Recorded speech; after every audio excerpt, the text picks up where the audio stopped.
All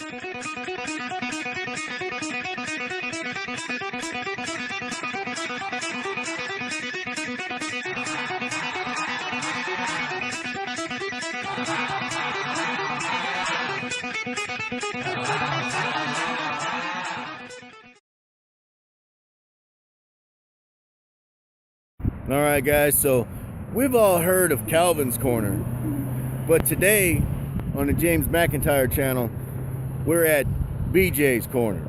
And BJ's Corner is where a lot of us in the Antelope Valley go bird watching, so to speak. Let me get this camera turned around and I'll show you what I'm talking about. Okay, so right over there is Air Force Plant 42. Right here is a highway.